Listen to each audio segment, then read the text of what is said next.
Good evening, ladies and gentlemen, and welcome to Don Odell's Legends. My name is Art Tipaldi. I'm the editor of Blues Music Magazine, and our January issue of 2017, we featured tonight's feature artist, Mike Zito, on the cover. Mike is a great friend of Don Odell's Legends. This is about your fourth or fifth time here. I think it's third or fourth. Yeah. He quite was a here bit. with Royal Southern Brotherhood. And Oh, that's right. Yeah, then maybe fourth or fifth. Yeah, and I think twice or three times on your own. Right. And rather than go through Mike's entire biography, which you can see in older Don Odell's Legends on YouTube, I would ask you to go to that. We'll kind of focus on some of the new stuff that Mike has been doing, and there have been some changes in the band. There have been some changes in the band. I'm using new product on my hair, and trying to get it a little higher, and bigger. Yeah. While I can. Right. But you're not. You don't have the wheel with you anymore. No. The wheel is kind of finished up in 2000.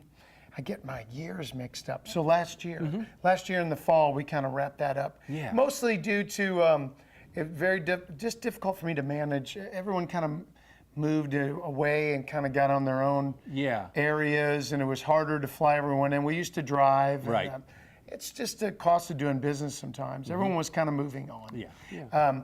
I did a new record last year with Tom Hambridge in Nashville. Okay. And I kind of had it in my head that I just kind of I don't want to use the word start over. Yeah. I mean, but just kind of get back to what I started doing, which was I used to play guitar a lot in a trio format. And and I played in bars every night in St. Louis and all the blues clubs and that's what I did for a long time, and I just kind of have gone down different avenues with the Royal Southern Brotherhood. Right. And with the wheel and having a saxophone and piano and different sounds. And so I've wanted to make an album with Tom Hambridge for years. Yeah. And he's a fellow rocker like myself. Like he loves old rock and roll.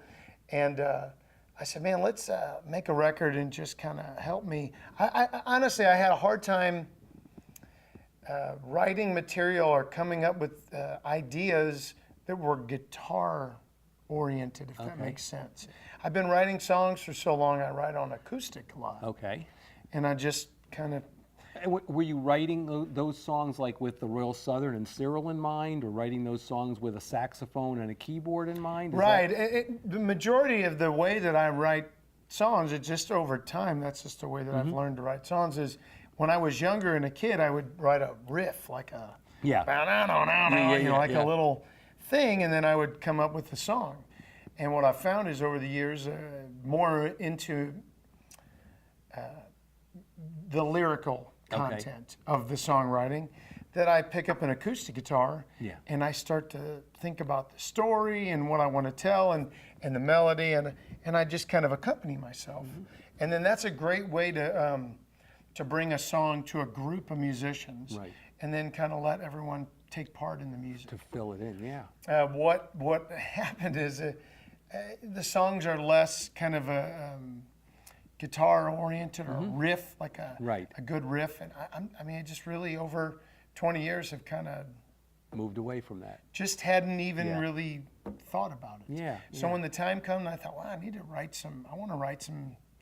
I didn't know what to do. I mean, it was really different. So I went to Tom, and he had a good laugh, and we chuckled about it, and he said, well, I'll tell you what, start playing some guitar. Start coming up with some stuff and send it to me. And so we kind of worked on this album together. We wrote a lot of the songs together. And it was really based on, I just started playing guitar and having fun and just trying to come up with things that just normally I wouldn't do anymore. And it turned out really fun. And we made the album called Make Blues, Not War. That's on Roof Records. On Roof Records, Came out in November last year. That's right. So now working with Tom, what was the lyrical process like? For those people out there who don't know Tom Hambridge, he started off with Susan Tedeschi up here in Boston, Massachusetts on her early albums, both as a writer, drummer, probably producer too. As well, but he has been the producing brains behind Buddy Guy and all of his Grammy accolades for the last 10 years, going back to maybe Sweet Tea. Did he do that? I don't know that he did Sweet Tea, but you're right. Skin Deep. And I know he works with Quinn Sullivan, And there's a whole bunch of other people who are going to Tom. And I know his writing style is, Right. you know, you will talk with him and sort of craft a song out of something in your life. Is Right. that fair to say? No, it is fair to say, yeah. absolutely. It was really fun because I'm used to writing all of the material and all of the songs. And usually coming into an album with, 20 or 25 songs that I've written over a year or more. Right. That I've thought, okay, these could be doable, and then let's see what kind of an album we have here. Yeah. And bringing that. And this was really different. Yeah. Like I just said, okay, I don't have any songs. I just know that I want to go make a really fun blues rock record. Something that would just kind of get me excited about the guitar again and playing Right. blues rock. And I had a lot of ideas in mind. I said Buddy Guy, and I said Johnny Winter. Yep. And I said Stevie Ray Vaughan, and I said Freddie King, and we talked about all the things that I liked. Yeah. And things I liked to do. Chuck Berry was right at the top of the list in there. And so I would start to, we would have a talk, and I'd say, hey, I wrote a little riff here. Yeah. And I came up with this guitar riff that's just ridiculous sounding. I have no idea how to make a song out of it. Yeah. And but I think it's called Crazy Legs. I just don't write songs like that anymore. Yeah. And he goes, you do, huh? Well, send it to me. And then I send it to him, and he goes, yeah, it does kind of sound like that would be what it's called. And so we just, that was the idea was, I've been pretty heavy with my songwriting, and I like that. That's what I've become easy for me, is to really share my who I am and what I'm thinking and feeling. Right. And but sometimes it doesn't have to be so serious. I used to have a lot of really fun dance songs Yeah. and fun songs, and people like that material. Right. So we just started working on it that way. Yeah. I would come up with a riff, or I'd write some lyrics and go, look, I got an idea for this. There's a particular song that I said, look, I want my son to play on this album. Okay. My son, Zach Zito. Yeah. I said, he's been playing guitar since he was 10 years old, Right. and I've been turning him on to all my heroes. Yeah. And he said, I got it. I said, maybe something about being a chip off the block or something. He goes, man, that's great. Perfect. We wrote some music, and he come back with some words and some lyrics, and so it was really nice and easy. He's got a great way of letting me shine through. Yeah. He's not He's not micromanaging, and he's not picking on every word, but he's suggesting maybe an overall direction for the story to go. Exactly. Yeah. And the one that most significant that I had this, I get ideas for songs sometimes, and I like that, make blues not war. Yeah. I think that's kind of fun, and I kept telling him about it. And we were right in the midst of all of the campaigns last year and all of this. And you see the news, and people are fighting and arguing. And I said, we were sitting in the studio. The song was not written yet. Yeah. We already recorded the whole first day. I said, Tom, I'm telling you, we got to write a song. Right. Called Make Blues Not War. Yeah. And I said, because you watch this news, and it sounds like, boy, if everything's going to hell, it's just terrible. I said, but every time I leave my house, it seems fine. Yeah. We go out People and talk, smile. and people seem to be doing better than it looks like in the media. Yeah.